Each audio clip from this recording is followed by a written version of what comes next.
السلام عليكم ورحمة الله وبركاته. الحمد لله رب العالمين والعاقبة للمتقين نبينا محمد وعلى آله وصحبه أجمعين. أما بعد فإن أصدق الحديث كتاب الله وهدي محمد صلى الله عليه وسلم وشر الأمور محدثاتها وكل محدثة بدعة وكل بدعة ضلالة وكل ضلالة في النار. يا أيها الذين آمنوا اتقوا الله حق تقاته ولا تموتن إلا وأنتم مسلمون. প্রশংসা গুণগান সেই মহান রব্বুল আলামিনের জন্য, যিনি আমাদেরকে ভালোবেসে শত ব্যস্ততার মধ্যেও আজকে এইরকম একটা দিনী কোরআন এবং সুন্নাহ মজলিসে আসার বসার বলার সুযোগ করে দিয়েছেন। সেই মহান একমাত্র প্রতিপালক, একমাত্র রব, একমাত্র ইলাহার প্রতি শুকরিয়া জ্ঞাপন করে সকলে আলহামদুলিল্লাহ, লাকাল হামদু লাকা শুকর। পরে বিশ্ব মানব, শ্রেষ্ঠ মানব, মহামানব নবী মুহাম্মদ রাসূলুল্লাহ সাল্লাল্লাহু আলাইহি ওয়াসাল্লামের প্রতি সালাত ও সালাম বর্ষিত। আল্লাহুম্মা সাল্লি আলাইহি আল্লাহুম্মা বারিক আলাইহি। এই বাচ্চাটা চুপ করো, কথা বলো না, এদিকে শোনো। তোমরা হয়তো ভবিষ্যৎ, এদিকে শোনো, মন দাও, গল্প করবে না, ঠিক আছে?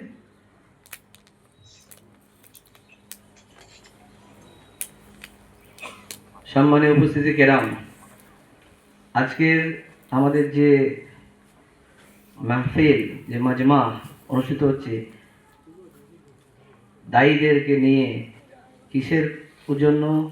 যাতে করে আল্লাহ রাব্বুল আলামিনের ওহির বিধান বেশি বেশি করে আমরা মেনে চলতে পারি এবং মানুষের মধ্যে প্রসার করতে পারি, সেই উদ্দেশ্যে আমি 3টে পয়েন্ট বলবো। প্রথম পয়েন্ট হচ্ছে, সর্বপ্রথম আমাদের যেটা দাওয়াত হবে, নিজেরা শিখব, জানব, মানব, আমল করব, তারপরে মানুষের কাছে প্রচার করব, সেটা হচ্ছে তাওহীদ। তাওহীদ ছাড়া মানুষের জীবন হচ্ছে ব্যর্থ।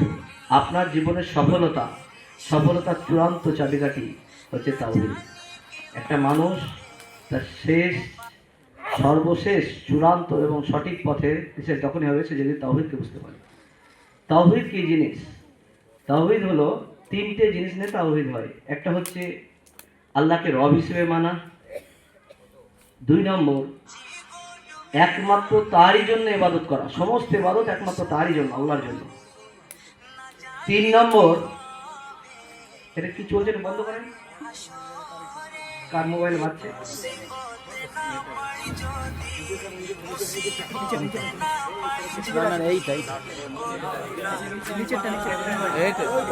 এইটা নাই, বাচ্চা তো ওইটা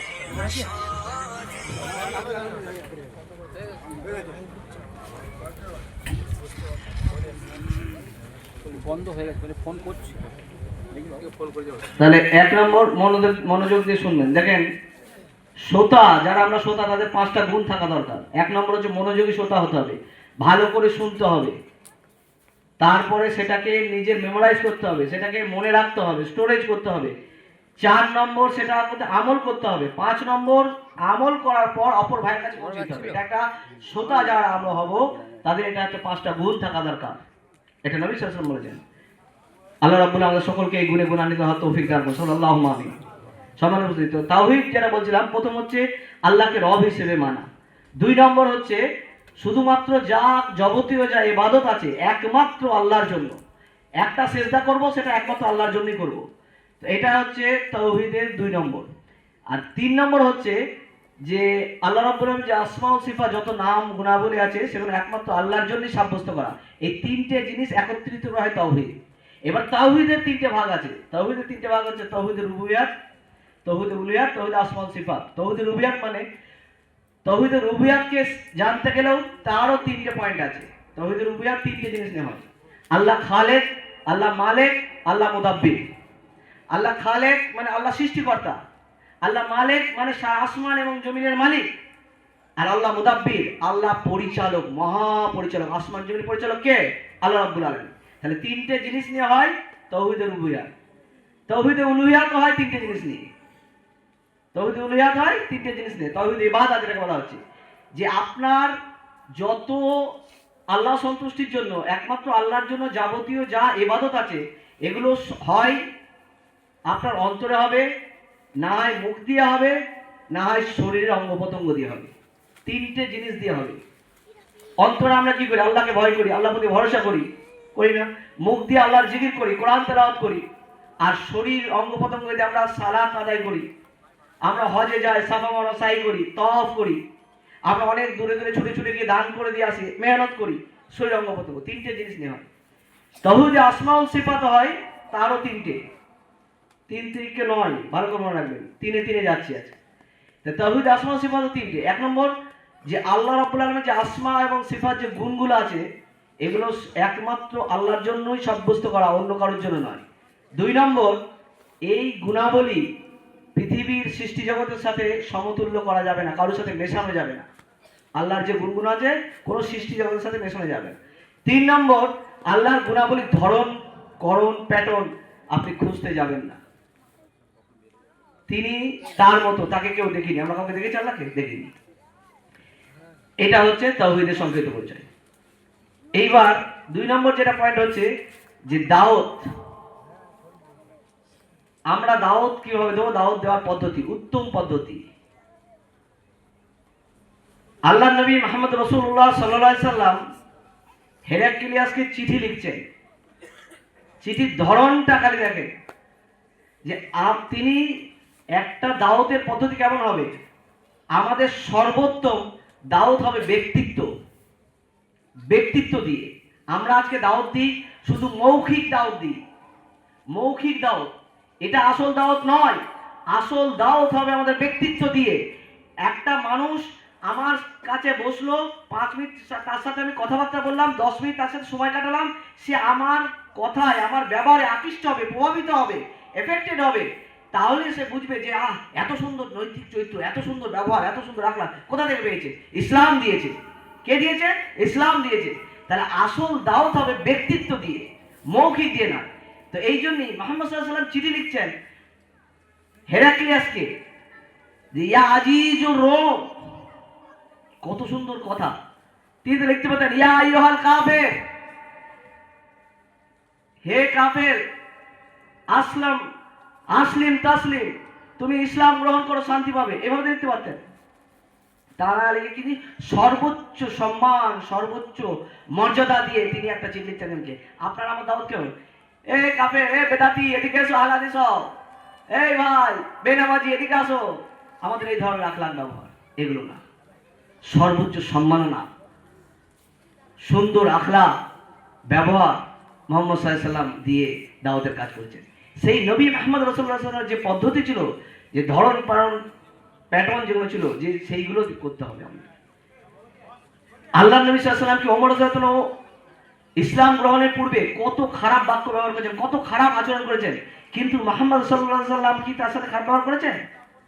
ওমর রাদিয়াল্লাহু আনহু পরে অনুতপ্ত হয়েছে, যে আমি এত খারাপ ব্যবহার করলাম, মানুষটা এত ভালো ইসলাম গ্রহণ করার পর। এটা হচ্ছে আখলাক। ইউবিকুমুল্লাহু আহসানুকুম আখলাক। পৃথিবীর মধ্যে ওই ব্যক্তি সবচেয়ে উত্তম যার আখলাক ব্যবহার ভালো। আমার আখলাক ব্যবহার, আমি আমার মানে ইসলাম, এই সালাফি, আমরা সালাফি আকীদা, আমরা আহলে হাদিস বলি, আমরা সালাফি বলি, আমরা কোরআন সুন্নাহ বলি, যে যাই বলি, আমাদের এই শুধুমাত্র এটা ইবাদতের জিন্দেগিতে আছে, বৈষম্য জিন্দেগিতে নেই। মানুষের জীবন দুটো বিভক্ত, একটা হচ্ছে ইবাদতের জিন্দেগি, আর একটা হচ্ছে বৈষম্যময় জিন্দেগি। আপনি ফজরের সালাত পড়ে যখন মসজিদ থেকে বার হয়ে যাচ্ছেন, যখন মসজিদে ঢুকেছেন, মসজিদের সালাত আদায় করছেন, জিকির আজকার করে সালাত আদায় করে যখন বাড়ি যাচ্ছেন, মসজিদ যখন ছিলেন ওটা ছিল ইবাদতের জিন্দেগি। যখন মসজিদ থেকে বার হয়ে যাচ্ছেন, বৈষম্য জিন্দেগি। তাহলে আমাদের শুধুমাত্র আখলাক ব্যবহার, আমাদের এই আহলে সুন্নাহ, কোরআন সুন্নাহ, সালাফি, আহলে হাদিস, এটা শুধুমাত্র ইবাদতের মধ্যে নিবন্ধিত আছে, কিন্তু বৈজ্ঞানিক দৃষ্টিতে বাইরে গিয়ে আনলে, মাঠে নেই, চাষ নেই, টোটো চালাতে গিয়ে নেই, ব্যবসায় নেই, রাস্তাঘাটে নেই, চায়ের দোকানে নেই, কোনো জায়গায় আমাদের ব্যবহার নেই। শুধুমাত্র মসজিদে আমি রফল আদায় করি, জোরে আমিন বলে আমি আহলে হাদিস। আমার বৈষম্য জীবনে কোনো সালাফদের ভূমিকা নেই। এটা কিন্তু আসল সালাফির উদ্দেশ্য নয়, এটা কিন্তু আসল সালাফি আমরা নয়। আমাদের সালাফি হতে গেলে ইবাদতের জিন্দেগি, বৈষম্য জিন্দেগি, দুটোতেই আমাদের প্রভাবিত করতে হবে। আমাদের আখলাক, নৈতিকতা, সুন্দর উত্তম চরিত্র, নবী মুহাম্মদ রাসূলুল্লাহ সাল্লাল্লাহু আলাইহি ওয়াসাল্লাম সালাফরা যেভাবে দিয়ে গেছেন, সালাফদের যে ধারণ পালন ছিল সেই মধ্যে করতে হবে। আপনি আপনার এই একটা কথা জিজ্ঞেস করলে আপনি একদম চরম লেগে গেলেন, উত্তেজিত হয়ে গেলেন, তুমি বেনামাজি, মুখটা ঘুরে নিলেন, একই আপনার আখলাক ব্যবহার, আপনার ব্যবহারে তো আকৃষ্ট হবে। আর মনে রাখবেন, একটা মানুষ, যেমন আমরা আরব দেশে থাকি, ওখানে তো সবই মুসলিম, হিন্দু নেই। যদিও আমি কুয়েতে থাকি, সেখানে খ্রিস্টান কিছু আছে, তো ওখানে মনে করেন মেজরিটিতে আমরা ইসলাম, মাইনরিটিতে অন্য ধর্মের লোক। সৌদি আরবে মেজরিটিতে ইসলাম, মাইনরিটিতে অন্য ধর্মের লোক। তো ওইখানে গিয়ে আমরা একটা বেদাতিকে, একটা কবর পূজারীকে, একটা কাফেরকে আমরা মুখ ঘিরে নিতে পারি, কোনো সমস্যা নেই। কারণ ওখানে মাইনরিটি 99টা যেখানে মুসলিম, একটা যেখানে হিন্দু, সেখানে তাদেরকে অবজ্ঞা করতে পারি, কোনো সমস্যা নেই, তার দিকে মুখ ফিরে নিতে পারি। কিন্তু যে দেশে আমরা বাস করছি, যেখানে আমরা সংখ্যায় গরিষ্ঠ, আমরা সংখ্যায় কম, এখানে যারা অনেক বেশি, এখানে বেদাতি বেশি, কুফরি বেশি, শিরিক বেশি, আর এইখানে আমি যদি ওর থেকে মুখ ঘুরিয়ে নিই, এ বেদাতি, এ শিরিক করে, এ কবর পূজারি, এ পূজারি, দাওয়াত কার কাছে দেবেন? আখলাক ব্যবহার নিয়ে কি দাওয়াত কিভাবে দেবেন, কিভাবে গ্রহণ করবেন? আপনি ভেবেছেন একদম ডাইরেক্ট ওর কাছে ওই চলে আসবে, হেদায়েতের বাণী পৌঁছে যাবে, আর ও সালাফি হয়ে যাবে, আলাদিস হয়ে যাবে? তার সাথে মিশতে হবে, ভালো ব্যবহার করতে হবে। একটা মানুষ দেখছেন সে বেনামাজি, মারা গেল, আপনার জানাজায় শরীক হলো না, ফতোয়া দিয়ে দিলেন বেনামাজি জানাজায় যাওয়া যাবে না। আরে ওই মানুষটা যখন জীবিত ছিল, ওর ঘরে 3 টালি ছিল না, পানি পড়তো, ওর ঘরে ঝরঝর করে পানি পড়তো, খাবার ছিল না, ওর ছেলে মেয়েরা কি কষ্ট করেছে, জীবিত থাকা অবস্থায় তার কাছে ইসলামের দাওয়াত পৌঁছালেন না, তাকে দুনিয়াবি কোনো সহযোগিতা করলেন না, মরে যাওয়ার পর আপনাকে ফতোয়া কে দিয়েছে? এই ফতোয়া চলবে না, এটা সৌদি আরব থেকে নিষিদ্ধ করেছে, এই ধরনের ফতোয়া দেওয়া যাবে না। সম্মানিত উপস্থিতি, আমাদের দাওয়াতের গুণ হবে সর্বোত্তম, যে আমরা ব্যক্তিত্বগামী হয়ে দাওয়াত দেবো, আমাদের আখলাক ব্যবহার যেন সুন্দর হয়, আমাদের দেখে মানুষ ইসলামের দিকে আকৃষ্ট হয়ে যাবে, আমাদের কথাবার্তা, আমাদের বার্তা বিনিময় দেখে মানুষ আকৃষ্ট হয়ে যাবে হাসি মুখে।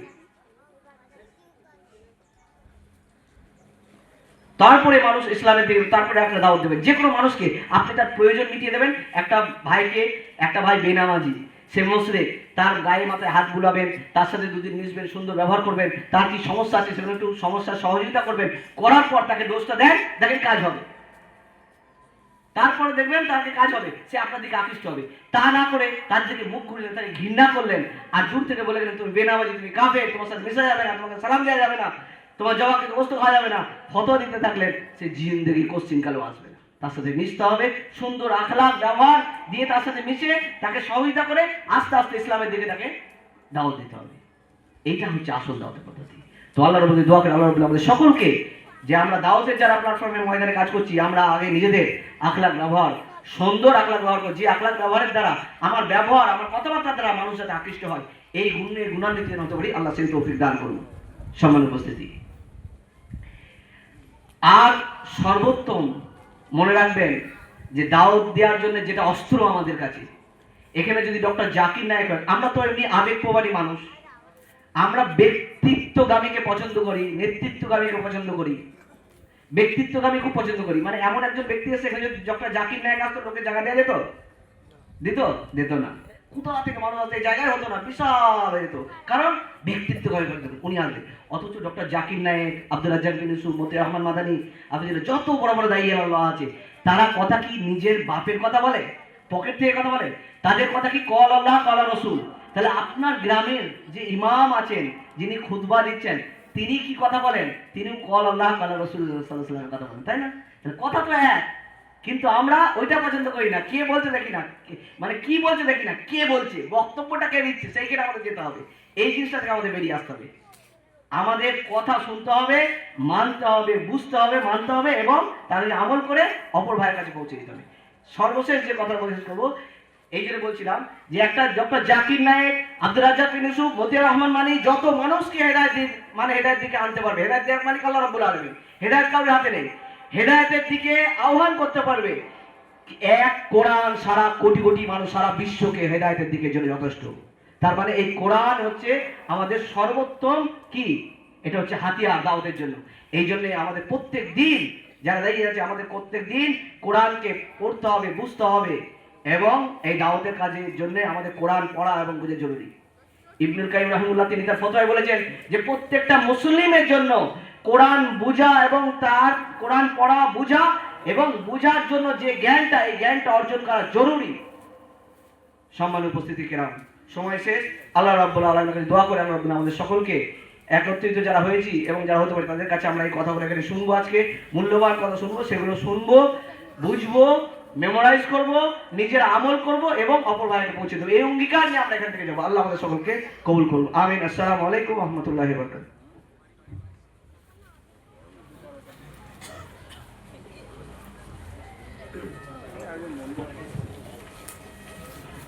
ওয়ালাইকুম আসসালাম ওয়া রাহমাতুল্লাহি ওয়া বারাকাতুহু। জাযাকুমুল্লাহু খাইরান আহসানাল জাযা। আমরা সম্মানীয় অতিথির কাছ থেকে খুবই গুরুত্বপূর্ণ আলোচনা শ্রবণ করছিলাম। এখন আপনাদের সম্মুখে বক্তব্য উপস্থাপন করার জন্য আহ্বান জানাবো হুগলি ও পূর্ব বর্ধমান জেলার জমিয়তে আহলে হাদিসের সভাপতি জনাব সুরমান আলী সাহেবকে। আপনি আসুন এবং আপনার আলোচনা উপস্থাপন করুন। জনাব সুরমান আলী সাহেব।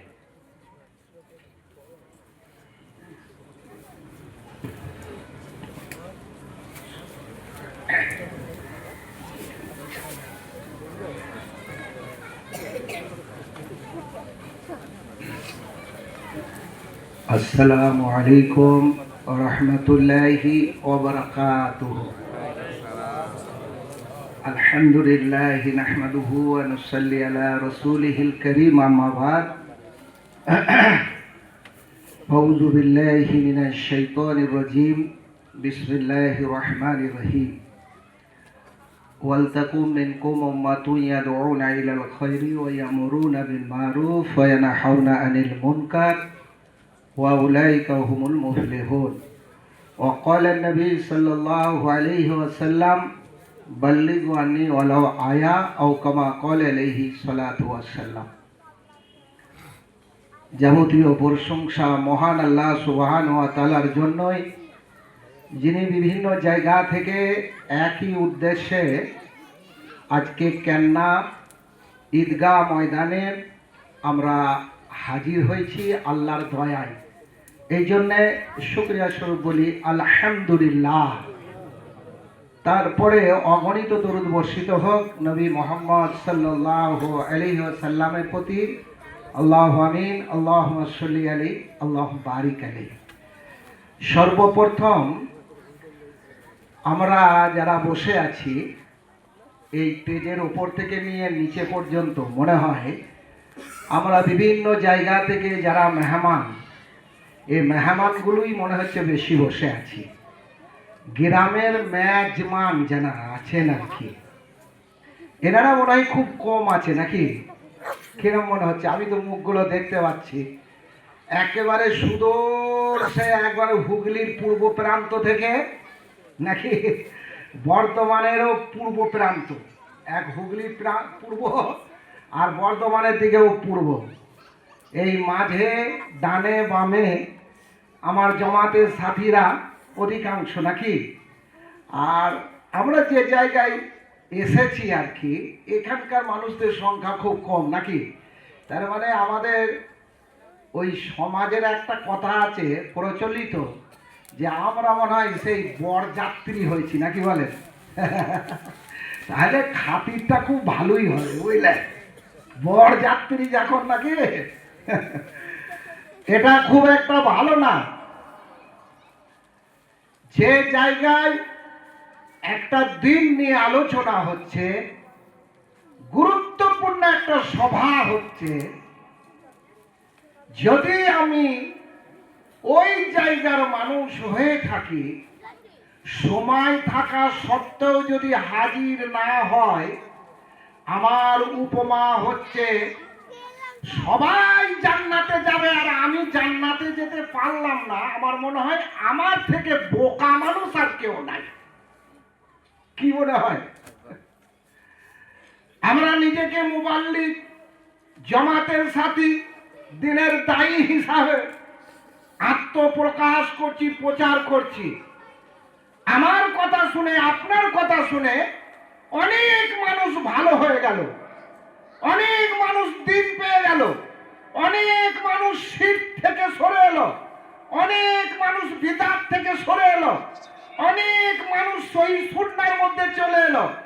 অথচ দেখা যাচ্ছে শিরক থেকে, বিদআত থেকে আমি মুক্ত হতে পারলাম না। তো আমার মনে হয় এই মেহনতে আমার তত উপকার হলো না। একজন মেহনতের বদৌলতে আল্লাহ অনেক মানুষকে ভালো করলো, কিন্তু যিনি মেহনত করলেন তিনি ভালো হতে পারলেন না। এটা মনে হয় আমার জন্য দুর্ভাগ্যবশত ছাড়া আর কিছু নাই। এই জন্য এটা দিনের সম্পর্ক, এটা আমার আর আপনার নিজস্ব ব্যক্তির সম্পর্ক, এটা আল্লাহ তার রসুলকে সামনে রেখে সম্পর্ক, পরকালের একটা সফলতার একটা মাপকাঠির সম্পর্ক। সবাই যদি ভালো হয়ে যায় আর আমি যদি ভালো না হতে পারি, এটা আমার জন্য সব সময় লসে রান করবে, জেনে রেখে দেবেন। এই জন্য ইসলামের দুইটি দিক, নিজেকে শক্ত পোক্তভাবে স্বয়ং সম্পূর্ণ হওয়া আর সাধ্য মতো অপরকে এই দিকে আহ্বান করা, এইটা আমাদেরকে গুছিয়ে ভালো করে বুঝে নিতে হবে। এই জন্যে আপনারা মাশাআল্লাহ বহু দূর থেকে এসেছেন, আপনাদের মুখগুলো দেখে আমি অনেকটা চিনতে পারছি যেগুলো সব অধিকাংশ আমাদের সাথী গুটি কয়েকটা মানুষ ছাড়া সবকটাই আমাদের সাথী। এই জন্য সাথীর সঙ্গে একটুখানি শুধু মাসরার মতো একটু আলোচনা। সর্বপ্রথম ভাববেন ভালো হওয়া, ইসলামের ওপর চলা, যাবতীয় যা কিছু অংশটা আমার আগে, আমি আগে নিজে ঠিক হয়ে যাব, অপরের জন্য দাওয়াত, অপরের জন্য আহ্বান, অপরের জন্য তাবলীগ, অপরের জন্য প্রচার, যাবতীয় যা কিছু আমার জন্য আদেশ, আমার জন্য জরুরি, আমার জন্য অবধারিত, আমার জন্য আবশ্যিকতা, এটা যেন সব সময় এটা যেন মাথায় রাখবো। আমি কারো থেকে দুর্বল হব না, কারো থেকে অভাবী হব না, কারো কাছ থেকে যেন আমি কারোর তরফের মতো যেন আমি একেবারে নিঃস্ব হব না। এই জন্য নিজে স্বয়ং সম্পূর্ণভাবে ইসলামের চলার ব্যাপারে আমি যেন 1 নম্বরে থাকি। আমি সবসময় আমাদের সাথীকে উদ্বুদ্ধ করি, কেউ যদি এই দিনের উপরে না থাকে, তুমি নিয়ত করবে যে আমি ইনশাআল্লাহ দিনের উপরে থাকব, আমি অপরকে দেখে দিন করব না, অপরকে দেখে ইসলামের উপর চলবো না। আল্লাহ আমাকে আপনাকে যতটুকু বুঝ দিয়েছে, নিজেকে একেবারে পোক্তভাবে জমে থাকবো, তারপর মানুষকে এই জমে থাকার বহিঃপ্রকাশ দিয়ে মানুষকে দাওয়াত দেব ইনশাআল্লাহ। আল্লাহ আমাকে আপনাদের সকলকে এই রকম নিয়ত, ইচ্ছা, মন নিয়ে যত জায়গায় আমাদের এই দিনই সভা হবে, তত জায়গায় সভাতে হাজির হওয়ার আল্লাহ তৌফিক দান করুক। বলো ইনশাআল্লাহ, করবে ইনশাআল্লাহ। আল্লাহ তুমি আমাদের সকলকে কবুল করে নেয়। আমি আপনাদের সামনে খুব পরিচিত একটি আয়াত আল্লাহর কালাম থেকে পেশ করেছি, এটা অধিকাংশ মানুষ জানেন। আয়াতটা কি বললাম? ওয়ালতাকুম মিনকুম উম্মাতুন ইয়াদউনা ইলাল খায়র ইয়া'মুরুনা বিল মা'রুফ ওয়া ইয়ানহাউনা আনিল মুনকার ওয়া উলাইকা হুমুল মুফলিহুন। আল্লাহ সুবহানাহু ওয়া তাআলা বলছেন, এই উম্মতের মাঝে একটি জামাত থাকা আবশ্যক। আমাদের মাঝে একটা জামাত থাকা আবশ্যক, যারা মানুষকে কল্যাণের দিকে আহ্বান করবে, অকল্যাণ থেকে নিষেধ করবে। আল্লাহ সুবহানাহু ওয়া তাআলা বলছেন, এই জামাতে যে জমায়েত আমরা হয়েছি, এই মানুষগুলো যখন দুটো কাজকে তারা গুরুত্ব দিয়ে চলবে, তো আল্লাহ সুবহানাহু ওয়া তাআলা বলছেন যারা গুরুত্ব দিয়ে করবে তাদের জন্য আল্লাহ সুসংবাদ দিলেন, ওয়া উলাইকা হুমুল মুফলিহুন। এরাই হচ্ছে কামিয়াবি এবং সফলতার জামাত ইনশাআল্লাহুল আজিজ। আমরা উম্মতি মুহাম্মদের ভিতরে, ওই জামাতের ভিতরে আমি একজন সদস্য, পোক্তভাবে ইনশাআল্লাহ আমি জুড়ে থাকবো ইনশাআল্লাহ। ঠিক আছে, এটা আল্লাহর সুসংবাদ। জমিনের ওপর থেকে কোনো মানুষ কি বলবে না বলবে, এটা কোনো যায় আসে না, জেনে রেখে দেবেন। যারা কল্যাণের দিকে আহ্বান করে আর অকল্যাণ থেকে নিষেধ করে। এই দুইটি কাজের সমন্বয়ে যে জায়গায় আমি আপনি বাস করব, সবাই যে আমাকে ভালোবেসে সালাম দেবে নাও হতে পারে। আমি যদি কল্যাণের দিকে মানুষকে আহ্বান করি, অকল্যাণের কথা যদি না বলি, তাহলে আমার অনেক মর্যাদা দেবে, আমাকে কিন্তু খুব মাথায় নিয়ে নাচতে পারে। কিন্তু যখনই আপনি দুইটিকে সমন্বয় করবেন, অকল্যাণ থেকে মানুষকে যখন নিষেধ করবেন, তখন কিন্তু সমাজের মানুষ আপনার সাথে খুব একটা ভালো ব্যবহার করবে না, তাই না? ইসলামের পরিভাষায় কল্যাণ বলতে কি? উত্তম কল্যাণ হচ্ছে তাওহীদের দাওয়াত। তাওহীদের কথা যখন বলবো, চলন্ত সমাজ তাওহীদ বলতে যা বুঝেছে তা দেখবেন একেবারে উলট পালট হয়ে যাবে। 1400 বছর আগে তাওহীদ, পরিপূর্ণ পূর্ণাঙ্গ তাওহীদ, 1400 বছর আগের বনাম আজকের সমাজের তাওহীদ একেবারে বিপরীত। আপনি তাওহীদের কথা যখনই বলবেন, এর বিপরীতটা যখনই আপনি মন্দ কাজে আসবেন, পৃথিবীতে যেমন উত্তম দাওয়াত, উত্তম কাজ যেমন তাওহীদের দাওয়াত, তাওহীদের আর তাওহীদের সঙ্গে থাকা উত্তম কাজ, ঠিক বিপরীতটা সব থেকে মন্দ হচ্ছে শিরক। তাওহীদের অপর দিকটা শিরক। এই শিরকের কথাই যখন বলবেন, সমাজ আপনাকে এমন পিটাবে না, আপনার টিকে থাকা খুব মুশকিল। পিটনো অনেক রকমের হয়। লাঠি ঠেঙা হাতে করে আপনার দেহে পিটাতে পারে, তবে তার থেকে বড় পিটানো হচ্ছে মুখের ভাষা দিয়ে আপনার ইজ্জতের ওপরে আঘাত করা। এটা খুব বড় ধরনের মারা। কথা বললেন না? আপনার ইজ্জতের উপরে, সম্মানের উপরে, ব্যক্তিগতর উপরে যখন আপনাকে ভাষার মাধ্যমে আঘাত করা, এটা মারাত্মক একটা আঘাত। এই আঘাতে আপনাকে তার থেকে যদি একটা দেহে চড় মারে বা ঘুষি মারে, এতটা ব্যথা আপনার থাকবে না। কেন? ছিঁড়ে ছুঁড়ে গেলে, ভেঙে ভুঙে গেলে কিছুদিন পরে সেটা অনেকটা ব্যথা মুক্ত হয়ে যায়। কিন্তু যদি অন্তরের আপনার আমিত্বকে টেনে, আপনার মর্যাদাকে টেনে, সম্মানের টেনে যদি আপনাকে আঘাত করে দেয়, আপনি যতদিন জীবনে বেঁচে থাকবেন এ ব্যথা বুঝা ভুলা বড় দায় হয়ে যাবে। তো এটা হচ্ছে যখনই শিরক, সব থেকে মন্দর দিকে মানুষকে নিষেধ করবেন, তখন আপনার সঙ্গে অধিকাংশ মানুষ সাথ দেবে না। এটা স্বয়ং আল্লাহ পাক বলেছেন।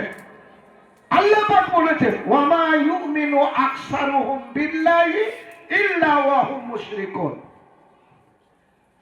অধিকাংশ মানুষ ঈমান আনার পরেও তারা মুশরিক। এটা আল্লাহ বলছেন। সুবহানাল্লাহ। ভাবতে অবাক লাগে।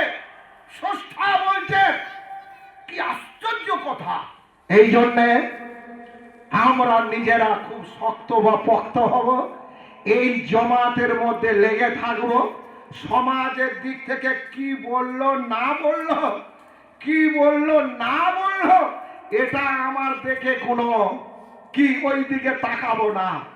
আমি তাকাবো যে আল্লাহ, আমি তাওহীদের মধ্যে আছি কিনা, শিরক বা বেদাত থেকে বেঁচে আছি কিনা। আর এইটাই হবে আমার জন্য বড় দাওয়াত। সমাজ থেকে কে কি বললো ওইদিকে কর্ণপাত আমি করব না। এই জন্যই আল্লাহ পাক বললেন, এত কাজ থাকতে দুটি কাজ যে করবে, এরাই সফলতা অর্জন করবে। আর সফলতার জন্য আল্লাহ ঘোষণা করলেন। আল্লাহ যেন আমাদের সকলকে এই জমাত আর এই কর্মের মধ্যে টিকে থাকার তৌফিক আল্লাহ দান করুন। ইনশাআল্লাহ করবো, ইনশাআল্লাহ। আল্লাহ আমাদের সকলকে তৌফিক দান করুন। আখির দাওয়ানা আলহামদুলিল্লাহি রাব্বিল আলামিন। আসসালামু আলাইকুম। ওয়ালাইকুম আসসালাম ওয়া রাহমাতুল্লাহি ওয়া বারাকাতুহু। আমরা জনাব সুরমান আলী সাহেবের কাছ থেকে খুবই গুরুত্বপূর্ণ আলোচনা শ্রবণ করছিলাম। আমরা এখন আমাদের এই প্রোগ্রামের আরেকজন সম্মানীয় অতিথি শেখ ফিরোজ্জামান তাহিরি হাফিজাহুল্লাহকে আহ্বান জানাবো, যিনি মাদ্রাসা সালাফিয়া নগদীপাড়ার প্রধান শিক্ষক। তিনাকেও দিব সম্মানের সাথে মঞ্চে আহ্বান জানাবো। আপনি আসুন এবং আপনার বক্তব্য আলোচনা উপস্থাপন করুন। শেখ ফিরোজ্জামান তাহিরি হাফিজাহুল্লাহ।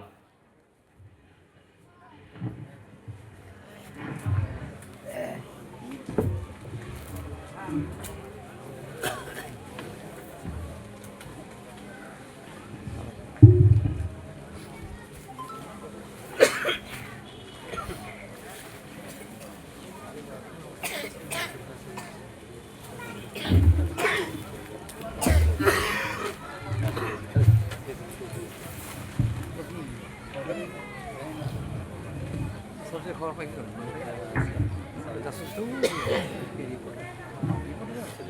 السلام عليكم ورحمة الله وبركاته. إن الحمد لله وحده والصلاة والسلام على من لا نبي بعد أما بعد فأعوذ بالله من الشيطان الرجيم بسم الله الرحمن الرحيم إن الصلاة تنهى عن الفحشاء والمنكر ولا ذكر الله أكبر. وقال النبي صلى الله عليه وسلم أول ما يحاسب به العبد يوم القيامة الصلاة فإن صلحت صلحت سائر عملي فإن فسدت فسدت سائر عملي. الحديث. যাবতীয় প্রশংসা, হামদ, স্তুতি, আরাধনা একমাত্র সেই আল্লাহ সুবহানাহু ওয়া তাআলার জন্য, যে আল্লাহ রাব্বুল ইজ্জাত আজকে আমাদেরকে কোরআন এবং সুন্নাহর একটি দাওয়াতি প্রোগ্রামে তথাপি জমিয়তে আহলে হাদিস বর্ধমান জেলা সম্মেলনে উপস্থিত হওয়ার তৌফিক এনায়েত করেছেন। তাই আমরা সকলে এক বাক্যে সমস্বরে সেই স্রষ্টার প্রশংসা জ্ঞাপন করি। সকলে বলি আলহামদুলিল্লাহ। তারপরে পরে ফিরে আসি আমার নবী, আপনার নবী, তথাপিও সারা বিশ্বের নবী, নবিকুল শিরোমণি মা আমিনার লাল মরুর দোলাল আহমদ মুস্তফা মোহাম্মদ মুস্তফা, সকলে বলুন সাল্লাল্লাহু আলাইহি ওয়াসাল্লাম। সম্মানিত সুধী, আল্লাহ সুবহানাহু ওয়া তাআলা পবিত্র কোরআনুল কারীমের মধ্যে তিনি বলেন যে ইন্নাস সালাতা, নিশ্চয়ই নামাজ, তানহা আনিল ফাহশাই ওয়াল মুনকার, অশ্লীল এবং কুকর্ম কাজ থেকে বিরত রাখে। ওয়ালা যিকরুল্লাহি আকবার। আর এই জিকিরটা হচ্ছে সবচাইতে উত্তম জিকির। সম্মানিত সুধী, আমি আপনাদেরকে বোঝাতে চাই, আমরা সালাত আদায় করি, কিন্তু আমরা এখনো মিথ্যা ছাড়তে পারলাম না। সালাত আদায় করি, আমি সুদ খাই, ঘুষ খাই, পরনিন্দা করি, পরচর্চা করি, সমালোচনা করি। আচ্ছা বলেন, এই সালাতের আপনার কোনো মূল্য আছে? না। আল্লাহ সুবহানাহু ওয়া তাআলা বলেন যে সালাত এমন একটা বিধান অশ্লীল এবং কুকর্ম কাজ থেকে বিরত রাখে। রাসূলুল্লাহ সাল্লাল্লাহু আলাইহি ওয়াসাল্লাম বলেন, কাল কিয়ামতের দিনে বান্দাকে সর্বপ্রথম প্রশ্ন করা হবে সালাত সম্পর্কে। বিশ্বনবী নবী করিম রাসূলুল্লাহ সাল্লাল্লাহু আলাইহি ওয়াসাল্লাম বলেন, আউয়ালু মা ইউহাসিবু বিহিল আবদু ইয়াওমাল কিয়ামাতিস সালাহ। আল্লাহ সুবহানাহু ওয়া তাআলা বান্দাকে সালাত সম্পর্কে প্রশ্ন করবে। সালাত যদি গ্রহণযোগ্য হয় আল্লাহ তাআলার নিকটে, তাহলে সমস্ত আমল আপনার গ্রহণযোগ্য হবে। আর সালাত যদি বাতিল হয় তাহলে সমস্ত আমল আপনার বাতিল হবে। যে আমি আপনাকে বোঝাতে চাইছি এভাবে, আজকে সমস্ত মসজিদগুলোর দিকে তাকিয়ে দেখলে একটা জিনিস দেখতে পাওয়া যায়, ইমাম আছে নিয়োজিত, মুয়াজ্জিন টাইম মাফিক আজান দিচ্ছে, কিন্তু মুক্তাদি খুঁজে পাওয়া যাচ্ছে না। আপনারা এত কাজে ব্যস্ত।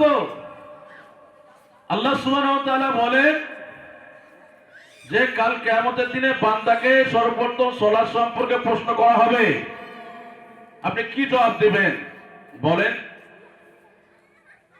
আমি সালাত আদায় করি, মূলত পরনিন্দা পরচর্চা সমালোচনা করি। আপনার সালাতের 4 আনা পয়সা মূল্য নাই। আমরা জানি যে কয়লা যতই আপনি ধৌত করেন, এই কয়লা থেকে কালো রংটা আপনি বাইর করতে পারবেন না। আপনাকে কোরআন এবং সুন্নাহ নিয়ে যতই আলোচনা করা হোক, আপনি নিজেকে পরিবর্তন হবেন না। ঠিক কয়লার মতো। সম্মানিত সুধী, কাল কিয়ামতের দিনে সর্বপ্রথম আপনাকে সালাত সম্পর্কে প্রশ্ন করা হবে। সালাত আপনি আদায় করেছেন? যে বিশ্বনবী নবী করিম রাসূলুল্লাহ সাল্লাল্লাহু আলাইহি সাল্লাম যখন মৃত্যু শয্যায় সজ্জিত, সর্বশেষ অবস্থা, আল্লাহ রাসূল সাল্লাল্লাহু আলাইহি সাল্লাম আয়েশা রাদিয়াল্লাহু তাআলা আনহার জাঙ্গে অর্থাৎ উরুতে মাথা দিয়ে তিনি শুয়ে আছেন। এক পর্যায়ে বিশ্বনবী বললেন, আয়েশা, আজকে মসজিদের ইমাম কে আছে? আমার মাথাটা একটু তুলে ধরো। রাসূলুল্লাহ সাল্লাল্লাহু আলাইহি সাল্লামের মাথাটা তুলে ধরা হলো। দেখলেন মসজিদের মধ্যে ইমাম কেউ নয়, আবু বকর সিদ্দিক রাদিয়াল্লাহু তাআলা আনহু। রাসূলুল্লাহ সাল্লাল্লাহু আলাইহি সাল্লামের চোখ দিয়ে ঝরঝর করে পানি পড়ছে। আয়েশা রাদিয়াল্লাহু তাআলা আনহা জিজ্ঞাসা করলেন যে, ইয়া রাসূলুল্লাহ, আপনি ক্রন্দন করছেন কেন? রাসূলুল্লাহ সাল্লাল্লাহু আলাইহি সাল্লাম বলেন, এই পানি, এই চোখের পানি, এটা কোনো দুঃখের পানি নয়, এটা আনন্দের পানি। কারণ এই সালাতটাকে প্রতিষ্ঠিত করার জন্য, ইসলামকে প্রতিষ্ঠিত করার জন্য বেঈমান এবং মুশরিকদের কাছে কত মার খেতে হয়েছে। আজকে সেই প্রতিচ্ছন্ন আমার চোখের সামনে ভেসে উঠেছে। বিশ্ব নবী নবী রাসূলুল্লাহ সাল্লাল্লাহু আলাইহি সাল্লাম সর্বশেষ কথা তিনি বললেন, আস-সালাত আস-সালাত আস-সালাত ওয়া মা মালাকাত আইমানুকুম। আমার উম্মতরা, নামাজ নামাজ নামাজ, তোমরা নামাজটাকে ছেড়ে দিও না। সম্মানিত সুধী, আমি আপনাকে এটাই বোঝাতে চাইছি, সালাত যদি সমাজে প্রতিষ্ঠিত হতো, তাহলে এই সমাজে চুরি, এই সমাজে জেনা, এই সমাজে মিথ্যা, এই সমাজে সমালোচনা সবই একেবারে ধ্বংস হয়ে যেত। আমরা একটা জিনিস বোঝাতে চাই আপনাকে, যে সমাজে সালাত প্রতিষ্ঠিত না থাকার কারণে আজকে আমরা সর্বদিকে গোনাতে জর্জরিত হয়ে গেছি। জি, আমি আপনাদেরকে বলতে চাই, আল্লাহ সুবহানাহু ওয়া তাআলা আমাদের সকলকে রাসূলুল্লাহ সাল্লাল্লাহু আলাইহি সাল্লামের নিয়ম অনুপাতে আল্লাহ রাসূল সাল্লাল্লাহু আলাইহি সাল্লাম যেভাবে সালাত আদায় করেছেন, সেইভাবে আমরা সকলে সালাত আদায় করতে পারি। সকলে বলেন আল্লাহুম্মা আমিন। আমি এখানে আলোচনা সমাপন দিলাম। আসসালামু আলাইকুম ওয়া রাহমাতুল্লাহি ওয়া বারাকাতুহু। ওয়ালাইকুম আসসালাম ওয়া রাহমাতুল্লাহি ওয়া বারাকাতুহু। মাশাআল্লাহ, জাযাকুমুল্লাহু খায়রান ওয়া হাসানাল জাযা। আমরা শেখ ফিরোজ্জামান তাহিরি হাফিজাহুল্লাহর কাছ থেকে অতীব গুরুত্বপূর্ণ আলোচনা শ্রবণ করছিলাম। এখন আমি আপনাদের সম্মুখে আহ্বান জানাবো আজকের এই দাওয়াতি সভা ও কর্মী সম্মেলনের সম্মানিত সভাপতি মহাশয়, অর্থাৎ আপনার আমার সুপরিচিত মানুষ, হুগলি জেলা জমিয়াতে আহলে হাদিসের সম্পাদক শেখ আরিফুল ইসলাম মাদানী হাফিজাহুল্লাহকে আহ্বান জানাবো একটি কবিতার মাধ্যমে, যে ইলম